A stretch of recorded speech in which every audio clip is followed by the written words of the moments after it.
Bonjour à tous et bienvenue pour cette session Node.js comme les grands.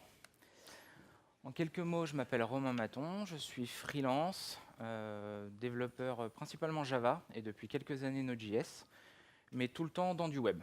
React, Vue, Angular, un peu tout ce qui a existé, Twitter et blog. Et je suis vraiment ravi d'être encore une fois présent à Devoxx France pour pouvoir vous parler aujourd'hui de Node.js. Donc tout ce qui est état de l'art en 2017, il y a beaucoup de changements ces dernières années dans le monde Node. Et donc voilà le plan, c'est bien, il va y avoir plein d'infos, plein de data, donc on va y aller direct. Donc de l'installation, configuration, tout ce qui va vous aider dans la production, dans le monde Node, un petit puzzler, vous verrez qui va être assez utile, tout ce qui est perf, après sécurité et test, voilà. C'est bien rempli, donc on va y aller direct. Et un petit sondage d'abord, pour que j'adapte un peu le discours si besoin. Qui ne sait pas du tout ce que c'est Node.js? On n'en a jamais entendu parler, ok, 3 mains. Qui a regardé vite fait ou fait une petite to-do sur son temps perso? Un quart de la salle, ok. Qui en fait ou en a fait en entreprise? Ah ouais, la moitié de la salle, ok, cool. Bon, vous avez bien fait de venir. Et vous avez des applications en prod? Entreprise ou perso? Ok, 10% je dirais. Bon, je pense que vous apprendrez aussi 2-3 trucs. Et qui en a plusieurs? Ah, c'est pas mal. Bravo les mecs. Petite quinzaine. Ok, petite marque comme ça, la petite lampe, ce sera vos devoirs. Donc c'est quelque chose qui n'est pas ou peu connu et que vous pourrez potasser chez vous parce que certainement vous ne connaissez pas. Donc voilà, dès que vous verrez un truc marqué comme ça, c'est pour vous, vous le notez, vous le bossez à la maison. Donc c'est parti tout de suite avec l'install. Et déjà choisir votre gestionnaire de paquets parce que, eh oui, il y a NPM qui est historique et qui arrive avec Node, mais vous le savez, depuis quelques temps, il y a Yarn qui a été développé par Facebook pour des contraintes internes chez eux de perf et de problèmes de téléchargement. Donc, comme vous le savez peut-être, donc Yarn, téléchargement en parallèle de toutes les dépendances, avec une résolution en amont, et un cache, comme Maven avec M2 Repo. Donc il ne va pas forcément la télécharger s'il est dans son cache, il la copie. Donc déjà deux choses, performance, ça va 2 à 3 fois plus vite, et le cache, du coup, ça donne le offline, ce qui avec NPM, c'est absolument impossible.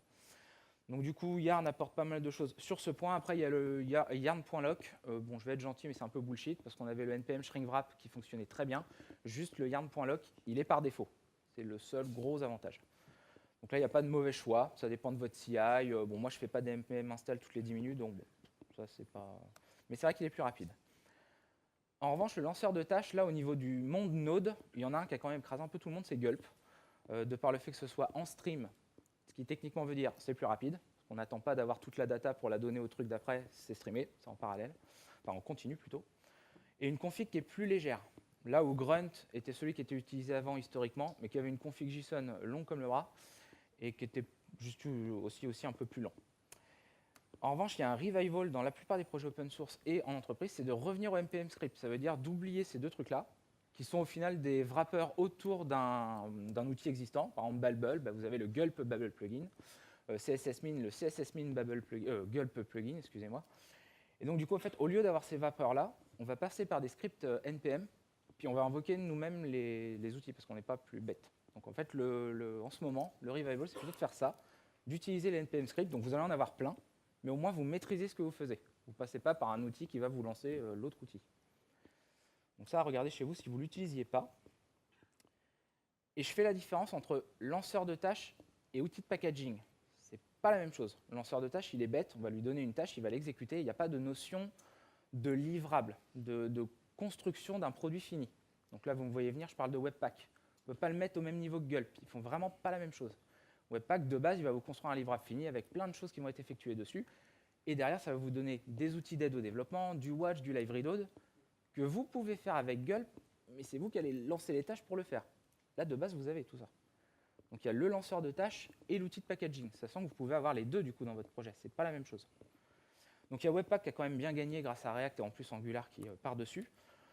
Précédemment Browserify, qui est toujours utilisé, il n'y a pas de mauvais amis. Et il y a peut-être Brunch que vous ne connaissez pas, qui dans son noyau fait de l'incrémental. Donc du coup, au niveau incrémental, c'est hyper intéressant. Et là, ce n'est pas du npm install ou du yarn install. C'est-à-dire que quand vous allez faire une modification, au niveau live reload, c'est moins d'une seconde. Et ça recharge. Ce n'est pas 5 ou 10 secondes comme j'ai pu voir sur des projets. Et là, du live reload, enfin en tout cas pour des développeurs web, on en fait bien 100, 200, voire plus par jour. Donc à chaque fois, si ça coûte 5 secondes, là, l'incrémental, ça vaut vachement le coup. Webpack le fait, mais ce n'est pas si instantané.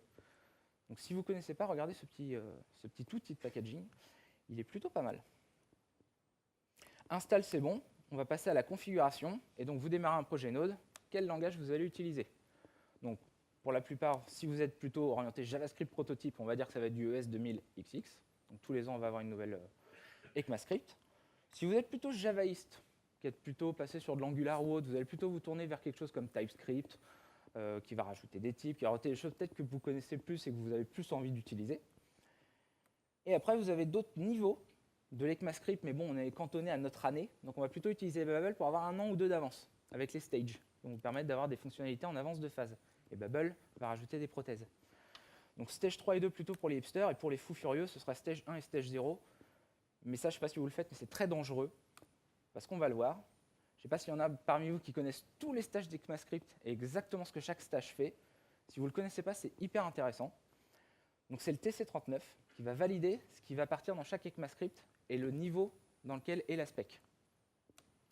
Donc là, 0, stage 0, c'est une idée ou une entrée dans le GitHub. C'est-à-dire qu'à ce niveau-là, techniquement, il n'y a rien. Donc partir sur du Babel stage 0, faut être bien dans la tête là. Stage 1, donc là, si vous connaissez les JSR, je trouve ça intéressant parce qu'ils ont une autre manière de faire. Stage 1, on va définir un champion, ce qui est l'équivalent du spec lead sur une JSR. Donc c'est le mec qui va porter la spec. On va définir les besoins, on va avoir un petit polyfill pour montrer comment ça fonctionne. Et donc là, on est au stade de la démo. On montre un peu ce que va apporter la spec. Stage 2, qui là, on commence à voir dans les projets en entreprise. Donc le stage 2 en plus du Preset 2015 ou 2016. Donc stage 2, ça va être une spec précise, donc bien rédigée, développée partiellement, avec une syntaxe et une sémantique qui est complète. Là, stage 2, on reste dans de l'expérimental. On n'a absolument pas de certitude que ça finisse un jour dans ECMAScript. Ça reste expérimental. C'est pour ça que même stage 2, c'est un peu sur le papier dangereux. Et stage 3, les candidates. Là, par contre, spec complète, solution complète, totalement implémentée. Là, en gros, elle est prête. On dit, bah voilà, on attend une validation du comité parce que là, nous, on est prêt. Et le stage 4. Donc là, la spec, elle est finie, elle est implémentée dans 2 VM. Bon, là, après, c'est technique. Si ça vous intéresse, allez voir. Il y a une pull request qui est faite sur ECMA, mais en gros, elle est délivrée. Qu'est-ce que ça veut dire? La prochaine release d'ECMAScript, toutes les specs qui sont en stage 4, paf, elles partent dedans. Donc là, par exemple, il y a Sync-Await qui va arriver l'année prochaine. Il y a tout ce qui est en stage 4, à la prochaine ECMA qui est réalisée, pouf, elles partent dedans. Donc c'est bien de savoir ça, du coup. Bon, vous allez me dire, et alors, pourquoi tu nous embêtes avec ça? Est-ce que quelqu'un connaît des propositions qui ont été rejetées? Ouais. Alors, il y a celle-là, mais avant, j'en avais une autre. C'est Object Observe, qui a été annulée. Est-ce que vous savez dans quel stage elle était? Stage 2. Donc, si vous êtes en stage 2 et que vous mettez du Object Observe, elle est annulée, ça ne viendra jamais dans ECMAScript, donc vous allez vous traîner un polyfill et vous allez complètement dévier de la voie ECMAScript. C'est un choix, mais à un moment, il va falloir rebacker. Et donc, il y en avait une autre, comme tu disais, les promesses qu'on peut annuler, les cancelable promises qui a été proposé et paf, immédiatement rejeté. Donc, partir sur de la stage 2, sachez que vous allez avoir, bon, pendant pas mal d'années, on a eu Async-Await en stage 2, on savait que ça allait arriver dedans, donc c'est un risque. Stage 3, c'est plus sérieux ou sécure. Et tout est disponible dans le TC39, donc si vous ne connaissiez pas, bah allez-y, c'est hyper intéressant. Là-dessus, votre style de programmation, là, la bataille de clochers. Donc, callback avec async, qu'on va plutôt voir au niveau des projets open source. Promesse avec Bluebird, aussi au projet open source, mais on le voit aussi beaucoup plus en entreprise. En tout cas, je parle sur Paris. Donc là, pareil, pas de mauvais ou de bons choix. Les générateurs avec Co, c'est plus rare, mais il y en a. Donc ça va utiliser des générateurs, donc des fonctions avec étoiles, et avec le mot-clé yield pour avancer à chaque fois qu'on l'appelle, ce qui est un simili async-await. Et bien évidemment, ce qui va un peu révolutionner l'ECMAScript dans quelques années, c'est async-await. Donc pareil, ça, si vous ne le connaissez pas, faites-le, parce qu'il y a beaucoup de code, à mon avis, qui va changer quand ça va arriver. Parce que c'est vraiment une manière d'écrire du code en JS, on le fait déjà nous. En ce moment, sur le projet, il y a un petit coup d'entrée, mais après, c'est naturel d'écrire ça comme ça. Sachant qu'aujourd'hui, donc comme je disais, vous l'avez avec Babel, et sachez que V8 l'a implémenté nativement. Donc V8, c'est géré nativement async-await, donc c'est clairement la voie qu'il faut suivre. Et si vous voulez faire un choix là-dedans, il n'y a pas de mauvaise réponse. Hein. C'est l'équipe qui décide, on choisit, puis on y va. Et puis, de toute façon, au final, le code est lisible dans tous les cas. C'est juste après une gymnastique si vous changez souvent de projet. On parlera des perfs après. Les outils d'analyse statique, il y en a un qui a poutré tout le monde, c'est ESLint. Et notamment la config, donc là on arrive au niveau des géants, Airbnb, qui a été la référence, je pense, pour quasiment tous les projets. Et dès qu'il y a eu un fork, de toute façon, ça partait d'Airbnb. Donc là, c'est une très bonne config pour démarrer. Après, vous la tunez, mais si vous n'avez jamais fait de Node, j'ai vu quelques mains qui ne se sont jamais levées, ça peut être pas mal pour démarrer. Plus anciennement, on avait JSInt et JSCS. Il y en a qui connaissent Standard. OK, 3. Donc, qui est poussé par Feroz. C'est compatible Scala East. J'ai bien dit East. Pourquoi? Il n'y a pas de point-virgule. Donc, sans point-virgule, c'est juste trop bien. Donc, il n'y a pas de point-virgule dans votre JS. Par contre, on ne commence pas une ligne avec parenthèse, crochet, backtick. Donc, si vous voulez commencer une ligne avec ça, bah, là, on met un point-virgule, mais au début. Donc, voilà.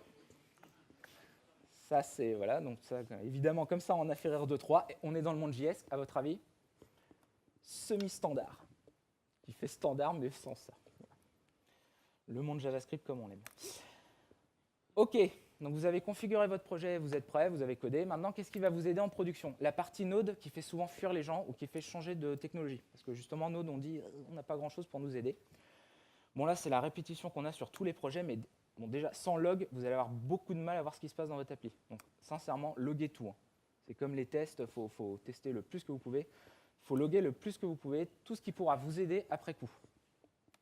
Et dans tous les niveaux. Il y a des bonnes pratiques, pareil, mettez-vous d'accord aussi au niveau de l'équipe, mais loguez dans tous les niveaux. Erreur, warn, info, ce n'est pas le même sémantique. Utilisez des identifiants uniques de requête en header. Si vous avez un client qui vous dit « ma requête, elle a déconné », il y a un header qui est dans la requête, vous lui demandez de vous l'envoyer, et vous pouvez tracer ce qu'il a fait. Donc sachant que vous, si vous avez du Restify, c'est gratuit, parce que Restify le fait, avec un XRequestID. Mais avec d'autres frameworks, c'est pas trop compliqué à mettre en place. Pareil, loguer tout ce qui est in-out. En Node, c'est hyper simple. Donc vous loguez tous les paramètres d'entrée, vous loguez tout ce qui sort. Ça, pareil, si vous n'avez pas ça, dur de savoir ce qui se passe dans votre appli. Certains vont même jusqu'à loguer la latence. Et si jamais vous sortez de votre Node pour faire un appel à quelque chose d'extérieur, avoir la réponse tout de suite de ce temps peut vous aider si jamais vous avez des requêtes qui sont plus lentes. C'est peut-être pas vous, c'est peut-être l'appli externe que vous appelez.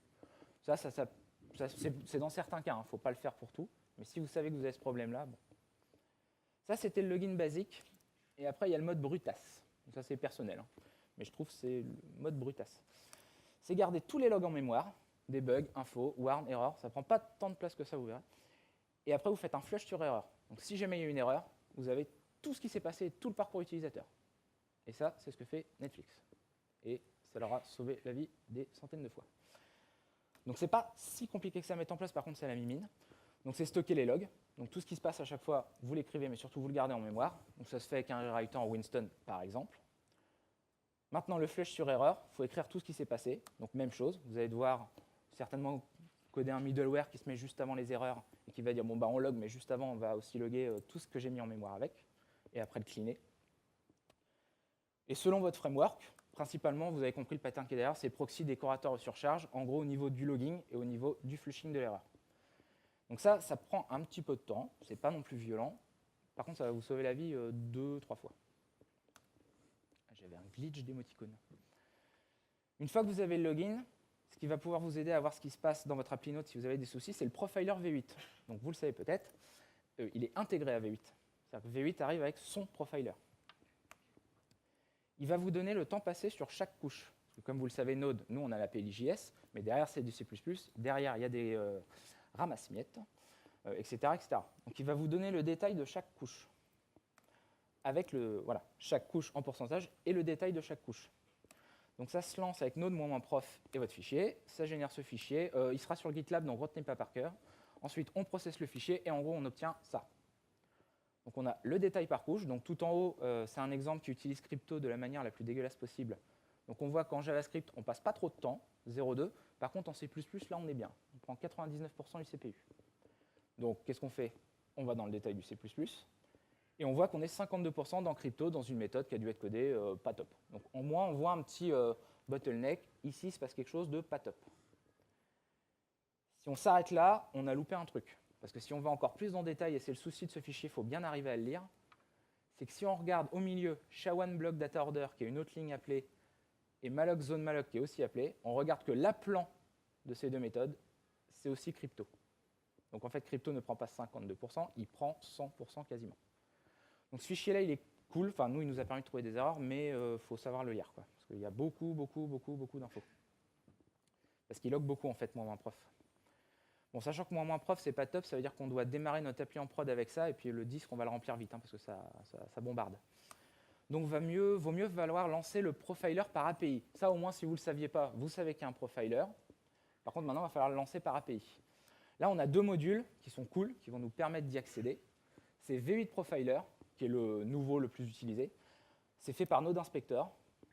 Et avant, il y avait Node Profiler qui est fait par Ben Nordwis. Donc, pour info, c'est le core committer libUV, donc l'Event Loop. Et il travaille maintenant chez Strongloop, donc sur Loopback pour la partie monitoring avec SLC. Donc, franchement, en termes de perf, il n'est pas mauvais. Vous avez 2 méthodes, start et stop profiling, qui vous donnent un résultat. Vous l'exportez, vous l'écrivez. Et après, vous le loadez dans les DevTools, profile, CPU, et ça vous donne un truc comme ça. Je ne détaille pas la manière de faire. Il y a plein de talks de Adi Osmani, de Ben Irish, Paul Irish, qui vous montrent comment utiliser les DevTools. Pareil, si vous ne l'avez jamais fait. Il y en a qui n'ont jamais utilisé du tout ce truc-là. Jamais, jamais, jamais. Vous ne l'avez jamais utilisé. OK. Bon. Soit vous n'avez pas de problème de perf, et c'est cool, parce que quand on en a, c'est chiant. Mais si vous ne l'avez jamais utilisé, vous pouvez faire mumuse avec et jouer un peu pour voir comment ça fonctionne. Le jour où vous en aurez besoin, vous serez content de savoir l'utiliser. Donc avant, c'était la vue arbre, là, c'est la vue timeline. Donc, vous voyez le temps passé dans chaque fonction. Donc on a vu les logs, on a eu le CPU. Quelle autre chose peut nous aider si on a un problème? C'est la heap. Parce que comme vous le savez peut-être, V8, derrière, il y a une heap. Il y a la new et il y a la old. Chacune a son GC. Donc il y a des objets qui sont en mémoire, qui peuvent ne pas être nettoyés par le GC. Votre heap grossit, grossit, grossit, grossit. Et à la fin, le GC n'arrive plus à libérer les objets. Et même en JavaScript, même en Node, on a des out-of-memory errors. Ça arrive régulièrement. Je ne sais pas s'il y en a qui utilisent Webpack et vous lancez votre appli et vous le laissez tourner des jours et des jours. Bon, à un moment, ça plante, et out-of-memory. Webpack, il a une manière de remplir dans la heap et des fois, il oublie de nettoyer. C'est la manière dont le code est fait. Hein. Il ne peut pas nettoyer parce qu'il y a un lien. Et ça plante. Bon, en prod, ça arrive rarement. Mais si jamais ça vous arrive, heapdump, ça va vous aider à voir ce qui se passe. Et c'est pareil, V8 Profiler arrive avec son text snapshot, et avant c'était NoDeepDump, aussi fait par Ben Nordwis. Donc comme je l'ai dit, text snapshot, ça vous prend un snapshot de la heap. Donc pendant ce temps-là, c'est stop the world, hein, ça arrête l'appli. C'est quelques millisecondes, voire une seconde si la heap elle est bien grosse. Export, écriture du résultat, DevTools, heap snapshot, et ça vous donne ça. C'est un peu petit, mais en haut vous avez les objets, donc le code compilé, les arrays, les tableaux. Enfin, si vous avez déjà fait pareil, des analyses de heap dans la JVM, bon, c'est pareil, quoi. On voit ce qui se passe dans la heap, on voit le nombre d'objets, on voit ce que c'est. Ça peut vous aider à tracer des objets où vous savez que, en le voyant, le string ou l'objet, ah bah tiens, je sais ce que c'est, ça vient de là. En comparant, vous pouvez comparer des heaps. Vous avez 2 heaps, vous les comparez, vous voyez qu'en 10 secondes, je sais pas, il y a eu plus 10 000 strings, plus 20 000 fonctions, plus machin, et vous voyez, par exemple, potentiellement une fuite. Donc c'est typiquement ce qui pourra vous aider, ça. Toujours dans les DevTools en plus. Là, on est dans Node, et je pense que vous avez tous entendu parler de ça parce que ça a fait un gros buzz il y a 2-3 ans, les flame graphs. Donc là, par contre, on va sortir de Node et on va utiliser des outils externes. Par contre, là, on va avoir une vue bien violente de l'application. Là, on va tout voir, tout ce qui se passe, tout ce que fait Node, on va le voir, là, tout. Donc CPU, off CPU, mémoire, 3 petits points, vous allez pouvoir voir beaucoup, beaucoup, beaucoup de choses. Il est plus dur à lire. Ça se fait, mais il est plus dur. Et comme je le disais, là, on sort de Node, on n'utilise pas les outils de Node, donc on va utiliser au niveau de Linux perf. OS X, on va plutôt utiliser dtrace, et au niveau de Windows, on va plutôt utiliser Xperf. En gros, vous démarrez les outils avec certaines lignes de commande, ça se trouve sur le net au niveau de FlameGraph, le site de FlameGraph. Ça va tout analyser, tout ce qui se passe, vous générez un petit fichier que vous lancez dans FlameGraph qui va vous générer le SVG, qu'on va voir dans 2 secondes. Ça, c'est ce que j'ai dû faire il y a 1 an ou 2 quand on avait des soucis de perf. Maintenant, tout de suite, si je devais le refaire, il y a un module qui est juste énorme, qui s'appelle 0x, parce que c'est pas si évident que ça de faire des FlameGraph. Sauf que lui, il va vous le faire on-demand avec une commande, en local et en prod. Il se plug, il lance le flame graph, il vous le génère. Vous n'avez rien à faire. 0x, c'est vraiment ouf. Je n'ai pas pu l'utiliser, je l'ai vu. Je me suis dit, ça aurait été bien qu'il existe il y a 2 ans. Mais voilà. Et donc le flame graph, pour ceux qui ne connaissent pas, c'est ça. Vous avez certainement dû en voir précédemment. Bon, faut savoir les lire. Pareil, je ne détaille pas comment ça se lit. Il y a plein de tutos. Mais ça se fait. OK. Donc là, on a montré qu'il y avait un profiler, c'est cool. On peut le lancer programmatiquement, c'est cool. Mais maintenant, ce qui serait génial, c'est de l'automatiser. Profiling à la demande, sur votre appli Node. Donc soit par API sécurisé, ça se fait, mais bof. Soit en envoyant, donc ça c'est la bonne pratique dans le monde Node, d'envoyer un signal SIG-USR2 à votre process node qui va le triggerer, en gros qui va demander à ce qu'on fasse du profiling. Donc vous vous abonnez là-dessus et vous lancez le VU de profiler. Donc pareil, ça event emitter, on ça, et puis voilà. Pareil, top bonne pratique, vous faites un heap dump avec text snapshot, vous lancez votre analyse, donc du AB, du siège, enfin vous bombardez votre appli, ou vous faites des trucs pendant 10-15 secondes, pareil, variable d'environnement à configurer, et vous refaites un in-dump. Comme ça, vous avez l'heap avant, vous avez ce qui se passe au milieu, l'heap après, limite une comparaison directement dans le fichier, hein, comme ça c'est comparé, et vous avez toutes les sorties qu'il vous faut pour voir est-ce que j'ai potentiellement une fuite. Et il y en a qui le lancent toutes les 30 minutes, et encore une fois Netflix. Ils font ça toutes les 30 minutes. Et ils regardent ce qui se passe, et ils ont posé des alertes. Attention, la HIP elle vient d'augmenter, on a peut-être un souci de fuite, et ils n'attendent pas d'avoir le problème, tac, ils ont déjà l'alerte. Ok, on va faire une petite pause, parce que là c'était assez dense. Je vous préviens, le talk il est dense. Hein, si vous retenez pas tout, c'est pas grave, si vous avez déjà chopé un truc ou deux, c'est cool. Et puis après, de toute façon, le talk est dispo sur GitLab, donc vous pourrez revoir tout ce que vous avez zappé ou que j'ai mal expliqué. Le puzzler. Donc je lis un fichier, et dans la callback de la lecture du fichier, c'est juste un prétexte, je vais lire un fichier, je fais set timeout, set immediate et next tick en loguant chaque appel de méthode. Ceux qui ne connaissent pas, ça peut être rigolo que vous jouiez quand même, au niveau du nommage, à votre avis, ce que ça peut ou ce que ça ne fait pas, ou voilà, dans quelle heure ça va se faire. Allez, on joue le jeu, tout le monde lève la main, je veux voir à peu près, et c'est pas grave si vous vous gourrez, parce que c'est tellement, voilà, c'est pas si évident que ça au démarrage. Qui pense que c'est dans l'ordre, set timeout en premier, puis set immediate, puis next tick? Qui pense que c'est le premier? Ok, personne. Qui pense que c'est next tick, après set immediate et après set timeout? Ok, 10% de la salle, on va dire. Qui pense que c'est set immediate, next tick et set timeout? 20% de la salle. Et qui pense que c'est encore autre chose parce que je n'allais pas faire toutes les combinatoires? Ok, 3-4. Ah, il y en a qui n'ont pas joué. Mais bon, on va extrapoler. Voilà. On va dire qu'un tiers de la salle et 2 tiers de la salle, entre 1 et 2. Bon, vous avez compris la question, j'imagine, derrière. Hein. On va aller dans l'event loop. Et on va voir comment elle fonctionne. Donc derrière, c'est libUV. Il y a plusieurs phases dans l'event loop. Donc la première, c'est la phase timer. Elle va exécuter tous les callbacks qui ont été déjà enregistrés avec un set timeout ou un set intervalle. Donc c'est la première. On arrive. Est-ce qu'il y a des set timeout ou des set intervalles qui traînent? Non. Suivant. Suivant, on exécute les IO callbacks. C'est hyper important de savoir ça parce qu'il y a un ordre et quand on a des problèmes de race condition en node, enfin de trucs qui ne se passent pas dans l'ordre qu'on s'attend, c'est quand même un peu important de savoir ça. On exécute les IO callbacks. Donc on a fait un appel système, le système revient, j'ai terminé mon traitement, paf, on exécute tous les callbacks qu'on avait mis, read file, machin, voilà, c'est là-dedans. Ensuite, IDL prepare, c'est interne, on s'en fout, c'est pas pour nous. Ensuite, il y a une phase de pull. Donc là, l'event loop, elle se met en attente, donnez-moi des événements, donnez-moi des choses à faire. Donc là, l'event loop se met en attente. Elle se met en attente jusqu'à ce qu'il y ait des choses qui soient demandées pour après, notamment le check qui va exécuter les set immediates. Donc là, l'event loop sort de pool et va exécuter set immediate. Dès que les set immediates sont finis, on termine avec le onClose. Donc je l'ai dit au niveau des IO callbacks. Donc elle exécute tous les IO callbacks, mais vous avez vu, sauf close, parce que c'est le dernier, sauf les timers, parce que c'est le premier, et sauf set immediate, parce que c'est dans check. C'est pas si évident que ça. Hein. Mais une fois qu'on les connaît, bon déjà en plus vous avez vu, là il en manque un, c'est nextTick, parce qu'il a sa propre queue. NextTick, il est hors event loop, techniquement. Il ne fait pas partie de l'event loop. NextTick, c'est je termine le traitement en cours, et paf, je rappelle le nextTick. Donc on est complètement hors event loop, voire un petit appel récursif avec la Fibonacci que vous avez tous vu, qui fait que Node c'est de la merde. C'est faux, parce que du coup vous êtes en train d'affamer l'event loop. Donc, évidemment, quand vous faites ça, il n'y a plus aucun IO qui arrive, tous les événements ils s'empilent, l'event loop ne peut pas les traiter dans la phase de IO callback et dans la phase de pull. Vous êtes en train d'affamer l'event loop, qui ne peut rien faire avec vos nextTick. Donc il faut faire très attention quand vous commencez à toucher à ça. Si vous savez ce que vous faites, c'est cool. Si vous ne savez pas, faites gaffe. C'est plutôt peut-être cette immédiate que vous voulez. Donc évidemment, en sachant ça, je demande un read file. Donc là, je suis dans la phase de pull. On appelle le process. On attend. Le callback revient. Donc on avance. Le premier, c'était check, il n'y a pas. Close, il n'y a pas. Timer, il n'y a pas. Boom, IO callback. On exécute le callback. Donc c'est nextTick qui est appelé en premier. Le callback, donc on pose timeout immediate next tick. Pardon, j'étais un peu vite. Là, next tick est appelé en premier. Et ensuite, qu'est-ce qui se passe? Il y a les deux set immediate et set timeout qui sont en attente. On avance d'un cran, idle prepare, comme je vous disais, c'est pas grave, c'est pas pour nous. On se met en pool. Est-ce qu'il y a quelque chose qui arrive ou j'ai en attente? Non, il n'y a rien.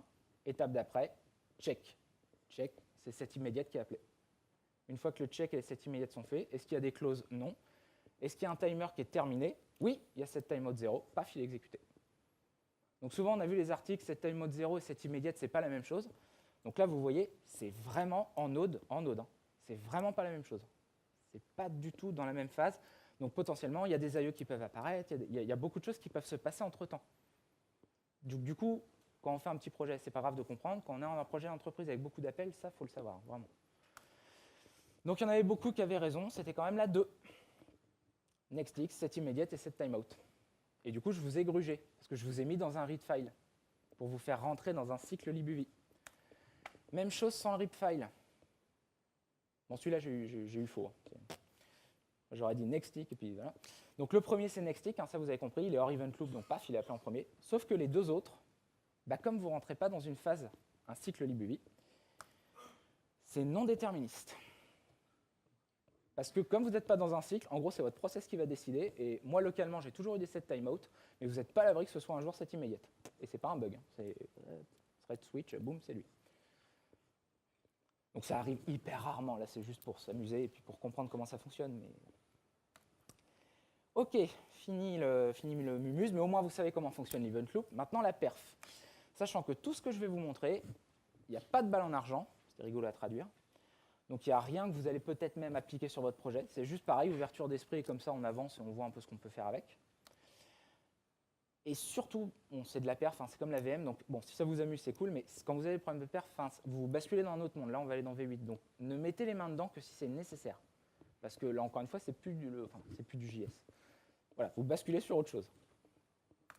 Notamment, vous en aurez peut-être jamais besoin, nous, pour le cas, on en a eu besoin, vous allez pouvoir gérer les process qui vous permettent de faire vos appels I/O. Au travers de libUV, du coup, vous avez compris ça. libUV, il va faire tous vos appels I/O et gérer tous vos callbacks.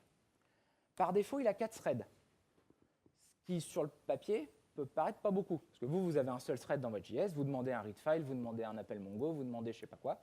Et bien lui, libUV, il va dépiler tous les callbacks et faire les appels, et il a 4 threads pour faire ça. Ce qui paraît pas énorme, mais quand même, les OS sont bien foutus, tous les appels système sont majoritairement non bloquants. Donc quand on va faire un read file, je sais pas, le read file va dire ok, je lis le fichier, salut, je te rappellerai tout à l'heure, quand j'aurai fini. Donc en fait, 4 threads, c'est largement suffisant. Mais il y a certaines opérations qui sont connues comme étant bloquantes. Donc certaines opérations FS, les DNS sont bloquants, et quelques drivers, base ou autres, qui sont bloquants. Et là, du coup, vous voyez arriver le truc. Si vous avez vraiment des requêtes qui sont lentes sur un driver bloquant, une requête qui met 10 secondes, bah là, si vous en avez 1000 qui arrivent en même temps et qui font la requête, si c'est bloquant, là, c'est chiant.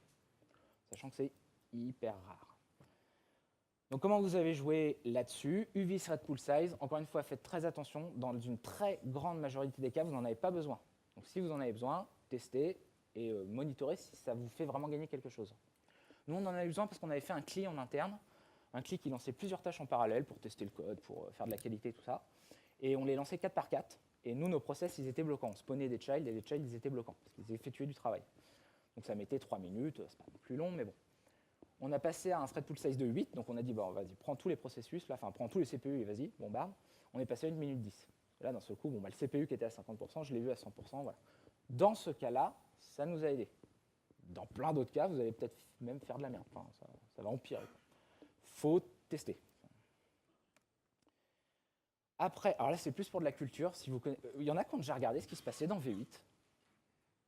1, 2, ouais. Bon, c'est intellectuellement... Bah, c'est comme quand on vient ici et qu'on vient voir les talks de Rémi, quoi. Quand il vous parle de la JVM, bon, c'est rigolo. Après, très vite, ça dévie et on lâche à un moment. Mais c'est toujours rigolo de savoir ce qui se passe en interne. Je ne vais pas vous perdre, parce que sinon, c'est pas rigolo. Mais juste, allez, j'espère que ça vous donnera envie d'aller voir ce qui se passe. Parce que les mecs, en plus, Google partage beaucoup. Enfin, il n'y a pas que Google, mais ils partagent beaucoup ce qu'ils font. Et enfin, voilà, j'ai passé un mot ou deux, enfin, super. J'ai pas beaucoup dormi, mais... Donc, ce que fait V8, ça prend votre JS et ça le met en code machine. Ça, derrière, ça va être exécuté directement au niveau du système. Quand V8 démarre et prend votre code, il le prend et pouf, c'est exécuté. Il est sans optimisation, comme ça. Il Et après, c'est un peu comme la VM, il va y avoir un historique, une fois, deux fois, trois fois. Ah, cette fonction-là, ça fait 3 fois que je l'appelle, c'est du hot code, je vais l'optimiser. Mais voilà, il démarre à froid, et après, donc, comme pour la VM, il faut une petite phase de préchauffage. C'est bon à savoir. Le compilateur d'optimisation, ça a été Crankshaft il y a pendant de très nombreuses années. Et depuis le début d'année, c'est Turbofan, un nouveau compilateur. Donc pareil, on ne va pas aller trop dans le détail, mais si ça vous intéresse, allez voir. En gros, Crankshaft, ils ont dit c'est monstrueux en 2010, ça va tout nous optimiser. Au bout de 3 ans, ouais, en fait, il nous ralentit, il a plein de merde et tout. Donc ils ont commencé Turbofan il y a quasiment 2 ans et demi, 3 ans. Et là, ils l'ont réalisé cette année. Donc au niveau code, c'est un petit bonus. Donc ce qu'il faut savoir, c'est qu'il y a un JIT initial qui est très rapide, sachant que votre code, JavaScript, dynamique, très peu de types. V8, il fonctionne avec des types. Donc lui, au démarrage, il ne connaît aucun type. Sauf que les types, c'est important, parce qu'au niveau de vos fonctions, selon les types d'entrée, et si la fonction est appelée souvent, il va pouvoir faire une technique qui existe depuis des années. Dans les VM, là, il n'a rien inventé. C'est de l'inline cache. Voyez ça comme un court-circuit de votre code. Ça veut dire qu'il va voir que la méthode est appelée souvent, il va générer un stub hyper optimisé et réutilisable de ce bout de code, qu'il va mettre dans un coin, et il va court-circuiter à chaque fois qu'il y aura un appel. Donc il va voir l'appel, et plutôt que de repasser dans toute la boucle qui amène à la fonction, il y a un pointeur mémoire, boum, va là-bas. Et ça, comme c'est écrit là, c'est x20 les perfs. Mais comme je l'ai dit, la fonction, elle est optimisée parce qu'en entrée, il y a les mêmes types. Donc, comment V8 sait que les types d'entrée sont les mêmes tout le temps? Allez, on commence. Il va générer des hidden classes. Quelqu'un connaît les hidden classes? Un aussi. Bon, j'espère que tu apprendras quand même quelque chose. Donc les hidden class, c'est quoi avec mes petits fantômes? Ça va être un espèce d'objet qui va être l'équivalent du type qui va apparaître au moment où il est appelé. On va, 5e ligne, var p1 égale new point. V8 voit ça, paf, il crée une hidden class sur le new point, qu'on va appeler P0. C'est pas ça, mais c'est pas grave. Ok, maintenant qu'on a new point, on va dans le constructeur. Ça, vous allez comprendre comment ça fonctionne. This.x égale x, paf, V8 recrée une nouvelle hidden class qui pointe vers ces 0, mais cette hidden class elle a une propriété x. Donc là, vous avez vu le truc. On arrive ligne en dessous, this.y égale y, paf, nouvelle hidden class P2 qui pointe vers P1, qui pointe vers P0. On avance plus loin, var P2 égale new point, etc. V8 réutilise la hidden class P2, parce que c'est la même chose. Et tout en bas, P1.z égale 3, paf, vous venez de créer une nouvelle hidden class. Du coup, ça change, il y a x, y et z. Et même, je ne l'ai pas mis dans le slide, mais allez, gratos, si vous faites P2.y et P2.x, donc vous changez les valeurs, mais dans l'autre ordre, enfin dans l'ordre inverse, y d'abord puis x après, paf, paf, nouvelle hidden class. Donc il faut mettre toutes les propriétés dans la constructeur, et en plus l'ordre il est important. Ça, créer plein d'hidden class, c'est pas grave. V8 ils disent, non, vous inquiétez pas, nous, on peut créer à la volée. Par contre, c'est ça qui valide le type de votre fonction. Donc si vous vous mettez à faire des P1.z un peu partout, les types d'entrée de votre fonction vont changer selon le temps d'exécution. Et à chaque fois, ça va faire optimisation, désoptimisation, optimisation, désoptimisation. Et en fait, vous n'allez jamais pouvoir optimiser votre fonction parce que vous n'avez jamais techniquement les mêmes types V8 en entrée. Vous, votre fonction qui prend en paramètre un point, elle prend un point. Donc pour vous, c'est le même type. Au niveau de V8, non, ce n'est pas le même type. Parce que peut-être que vous avez un point, je ne sais pas, un endroit où vous mettez point.z, p.z égale quelque chose, paf, vous venez de changer le type.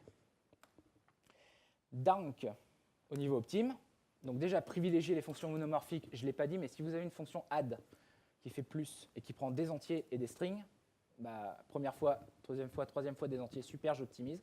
Troisième fois un string concaténation, allez, salut. Donc ça, c'est pas top. Sachant que tout ce qui est polymorphique et mégamorphique, donc plein de types en entrée et puis le machin, il est un peu automagique, ça, V8 ne peut pas l'optimiser, quasiment. Et évidemment, donc, ce que je disais, éviter de modifier les hidden classes.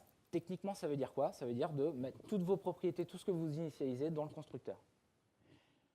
J'ai pris cet exemple, c'est un des exemples d'optimisation V8, parce qu'en fait, techniquement, dans notre code, là, ça ne change quasiment rien. C'est juste qu'il ne faut pas changer des propriétés ou ajouter des propriétés plus tard. Mettez tout dans le constructeur. C'est même limite une bonne pratique. Je vais vous montrer en dessous, parce qu'il y a des optimes, ça, pour le coup, je ne sais pas s'il faut le faire. Donc, comme je disais, ce n'est qu'un exemple. Surtout, n'oubliez pas, l'optimisation prématurée, tout ça, c'est pas bien. Là, c'était juste aussi pour vous ouvrir à V8, sachant qu'avec Turbofan, attention, on s'accroche, tester une variable, si elle est égale ou différente à void0, je ne sais pas s'il y en a qui connaissent, si vous la testez sur void0, elle est 2 fois plus rapide que si vous la testez sur undefined. Alors que techniquement, c'est la même chose. Je ne dis pas qu'il faut le faire. Je dis que techniquement, voilà le genre de choses que les mecs de V8 ont. Et même chose, bon ça peut-être vous le connaissez, la for loop, donc là, la boucle for old school, là, elle est 3 à 4 fois plus rapide que le for each. Techniquement, dans notre tête. Voilà. Et même, j'ai appris tout à l'heure, enfin j'ai appris, je le savais, mais j'avais oublié, les promesses de Bluebird, je ne sais pas si vous le savez, mais bon, elles sont 6 fois plus rapides que les promesses natives. Détail d'implémentation, mais c'est comme ça. Je ne suis pas en train de vous dire de le faire, juste, ça peut être intéressant de le savoir. Après, les void 0 à la place de undefined partout dans mon code, c'est pas pour moi, ça. D'ailleurs, j'ai découvert que void 0 existait. Donc, ce que je disais, quand vous faites des trucs comme ça, il ne faut pas oublier d'analyser le gain. Donc, node moins V8 options, toutes les options de V8. Donc là, j'ai greffé trace, et puis alors là, il y en a une pelletée. Vous pouvez monitorer ce qui se passe au niveau GC, le détail, le nombre d'objets connectés. Donc, l'inline cache, le fait d'avoir la même fonction en entrée, on optimise. Vous voyez les stats de l'inline cache. Et trace op, trace déop, c'est vous pouvez voir à un moment où il optimise une fonction et au moment où il la déoptimise. Donc là, vous avez vraiment des gros problèmes de perf. Mais là, au moins, vous voyez, typiquement, je suis en train de changer un hidden class, je suis en train de faire un truc qui n'est pas top. Fuite mémoire, bon, s'il y en a qui font du web, vous connaissez. En gros, c'est un objet qui est rattaché à un root node qui est pas détruit, qu'on ne peut pas détruire, donc global, window, etc. en browser. Donc ça, c'est pas libérable par le GC. Et même chose, donc ça on le répète depuis des années, mais au niveau de l'event emitter, si vous positionnez un événement, donc il y a un callback qui porte évidemment le contexte de votre objet, du coup vous avez des références comme ça, et tac, le GC ne peut pas les libérer, parce qu'il y a encore un événement qui potentiellement pourrait être lancé sur cet objet. Donc vraiment, dans les destroy, dans les close, dans les je ne sais quoi, virez tous les événements que vous avez posés, sinon le GC ne pourra pas les détruire. Et évidemment, ce qui va vous aider, c'est les comparaisons de heap. Ça se voit plutôt bien. Avec des heap dumps avant-après. Cluster, c'est juste un petit mot parce qu'il a été expérimental pendant je ne sais pas combien d'années. Il est stable. Youhou. Donc le cluster, il est stable et il est natif. Et donc pour ceux qui ne connaissent pas, avec ce petit bout de code, ça fonctionne. Et c'est le vrai code. En gros, vous allez avoir un master que vous allez lancer, donc qui va pas exécuter de code. Lui, son rôle, ça va être juste de forker tous les enfants. Donc les enfants, on va plutôt prendre le nombre de CPU, on va forker. Et après, chaque enfant, la petite particularité, là, ici, c'est qu'ils vont tous partager la même connexion TCP et le même port. Je dirais que cette solution, c'est bien pour acheter du temps. C'est-à-dire que si vous sentez que votre thread principal pour le JS, il a un peu de mal à répondre, vous pouvez augmenter les CPU, les process, donc le nombre de threads et d'event loop que vous allez avoir. Donc vous allez pouvoir processer plus de monde. Après, c'est peut-être pas la solution idéale, après Docker, nombre de spawns, un LB devant, etc. Mais disons que là, vous avez une solution rapide. Si vous sentez que vous avec une event loop, vous êtes en galère, vous pouvez faire ça et hop, vous en avez 2, vous en avez 4. Peut-être ça pourra vous acheter du temps. Après, si vous avez une petite appli et puis que ça, à la limite, ça vous suffit, allez pas chercher plus loin, quoi. Vous avez des patrons de conception pour l'asynchrone au niveau perf, donc ça, c'est assez cool. C'est juste pareil, c'est peut-être pas adapté à votre besoin, mais donc vous avez les streams et surtout l'asynchronous request batching caching. Je vais tout de suite au code. En gros, ce que ça fait, c'est on a plein de mecs qui arrivent en même temps, qui font la même demande, et cette demande, elle pourrait être partagée. C'est-à-dire que le premier arrive, le deuxième, il arrive avec les mêmes paramètres, mais au final, ça va être l'exact même code qui va être exécuté que le mec d'avant. Donc là, on est en train de lancer deux processus qui potentiellement, dans mon exemple, sont lourds, et ces deux modes de code font la même chose. Donc là, je suis en train de prendre 2 fois plus de process CPU, alors qu'au final, c'est con. Le premier aurait dû faire le travail et après donner le résultat au deuxième. Mais ils arrivent tous en même temps. Et en programmation asynchrone, ça s'appelle juste une queue. Le premier qui arrive va lancer le traitement, il va créer la queue, et après, on va collecter les callbacks. On va faire un tableau de callback. Ce qui fait que le deuxième qui arrive avec l'exact même objet, on va retourner et pousser son callback dans le tableau. Et je pense que vous avez compris le truc. Dès que les mecs arrivent avec le même objet, c'est bon, fait rien, le traitement il est en cours. Callback, callback, callback.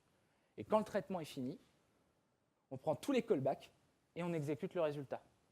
On a économisé du CPU, et surtout ce qui est rigolo, c'est que le mec qui est arrivé en dernier, lui, il n'aura pas eu à attendre, imaginons, 10 secondes, il aurait eu à attendre peut-être 100 millisecondes. Et il a eu son traitement lourd et son résultat tout de suite. C'est un cas hyper particulier, qui ne s'adapte absolument pas à tous les cas, mais voilà le genre de programmation asynchrone qu'on peut faire, et ça demande une gymnastique. On n'a pas l'habitude de faire ça, stocker les callbacks pour appeler le reste. Mais sachez que vous pouvez le faire techniquement, il n'y a rien qui vous bloque. Sécurité, je vais passer très très vite. Pareil, des plugins, je pense que Helmet, vous le connaissez peut-être, il va vous positionner plein de headers HTTP qui vont vous aider à vous sécuriser, protéger des failles XSS, vous enlevez le X powered by qui expose quand même à la terre entière, je fais du express, je fais du machin, bon, c'est pas exceptionnel. Les cookies, je vais passer. Le CSS, je vais passer. En revanche, au niveau dépendance, je ne peux pas passer. Vous avez des dépendances de votre projet et potentiellement, elles ont des failles. Et vous avez un produit qui s'appelle NSP qui va regarder vos dépendances, va regarder l'ensemble des failles connues au niveau de la base mondiale des failles et va vous dire, attention, là, il y a telle faille, et il faudrait que tu bumpes à telle version au moins pour que la faille soit résolue. Et vous avez même un autre projet, c'est Sneak. Bon, lui, c'est un fou, mais pourquoi pas. C'est comme NSP, sauf qu'il va vous fixer votre projet. C'est-à-dire qu'il va bumper les dépendances. Si la dépendance n'a pas de fixe, il va patcher la dépendance, vous la mettre dans votre projet et vous pusher une pull request. Ça, c'est rigolo. C'est rigolo, je ne l'ai pas fait. Ça m'amuse. Je ne sais pas si je le ferai sur mon projet, mais c'est rigolo. De savoir qu'un mec, c'est... Globalement, avoir ces dépendances à jour, quand même, ça aide. Puis aussi, moi, je ne suis pas non plus... voilà, la sécurité, ce n'est pas ce qu'on fait au quotidien, je pense, tous. Donc, ça permet de s'ouvrir et de voir des failles qui existent dans le monde. Par exemple, j'ai découvert le parcours de répertoire qui s'est auto-fixé, sans que le mec on le sache. Mais typiquement, c'est des mecs qui pouvaient faire des requêtes comme ça. Donc, ça ne leur a pas beaucoup aidé parce que les passwords dans Shadow, etc. Mais bon, il peut découvrir un peu ce qui se passe dans votre file system. Bon, Chrome a corrigé ça quasi voilà, le jour même, et Express Static a corrigé rapidement. Mais voilà, être à jour, ça c'était il y a 2 ans, et il y a quelques années, il y a eu un type d'attaque qui est apparu, c'est l'attaque temporelle, pareil, qui existe depuis des années, mais Crypto l'a corrigé récemment. En gros, c'est quand vous comparez deux trucs au niveau algorithmique, plus vous allez avancer dans la comparaison, donc ça match, ah, ça match plus. Mais en fait, ce petit bout de temps, l'attaqueur peut l'utiliser pour savoir s'il est en train d'avancer dans la comparaison de password, imaginons, ou pas. Donc là, il y a une, entre guillemets, faille absolument ouf, parce qu'il sait s'il est en train d'avancer ou pas. On n'est pas en requête là, à mon avis, le mec, il a un accès un peu bas. Mais du coup, Crypto a rajouté récemment Timing Safe Equal. En Java, vous avez la même chose avec d'autres fonctionnalités, mais en gros, je vais comparer les deux strings et je vais te renvoyer la réponse dans un même intervalle de temps. Donc je suis en train de niquer celui qui est en train d'essayer de... Bref, voilà, tout ça je ne connaissais pas et c'est rigolo de savoir que ça existe. Au niveau des tests, alors je voulais faire plein de slides, mais en fait, il n'y en a qu'un, parce qu'il n'y a que des tueurs. Donc Mocha, il a 3 claques à tous ceux qui existaient, donc c'est quasiment, enfin, partir sur Mocha, ça paraît de facto la bonne solution. Au niveau acceptance, alors il y a Casper, il y a aussi Nightwatch qui arrive et qui pilote du Selenium derrière. Et l'API, elle est plutôt propre. Là, pour l'avoir utilisée, puis ça dépend de votre besoin. Mais si vous devez gérer plusieurs Chrome, IE, machin, c'est plutôt pas mal. La couverture, du coup, ça se fait avec Istanbul qui a aussi mis 2 claques à tout ce qui existait. Il y a LinkedIn qui a publié un projet qui s'appelle Sepia qui va enregistrer toutes vos requêtes et vous allez pouvoir les rejouer en test d'intégration. Là, vous avez vraiment des vraies requêtes de prod. Malheureusement, ils l'ont abandonné et ça a été forké, par contre, c'est bien avec la communauté, en replayer. Mais LinkedIn a aussi partagé. C'est sympa.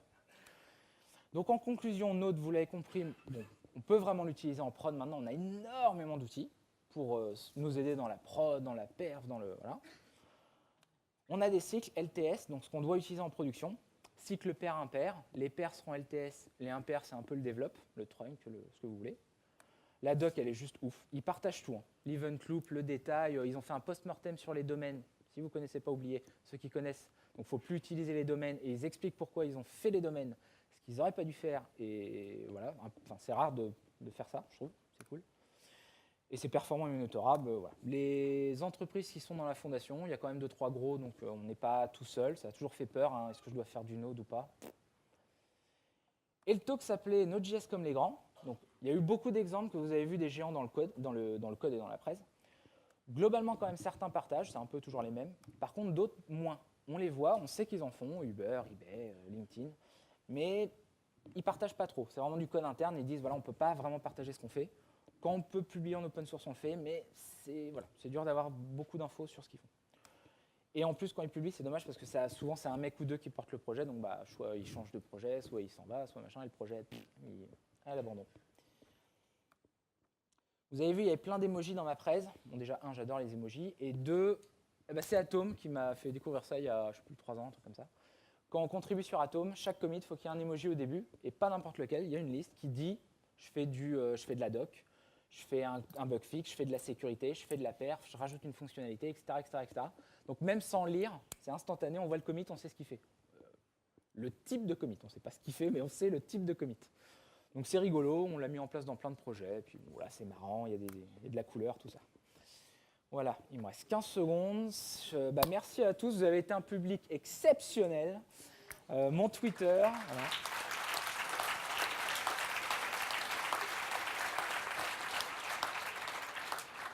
On garde contact sur Twitter et si vous avez aimé la présentation, n'hésitez pas à faire du bruit là-dessus, comme ça ils seront obligés de me reprendre l'année prochaine. Merci à vous.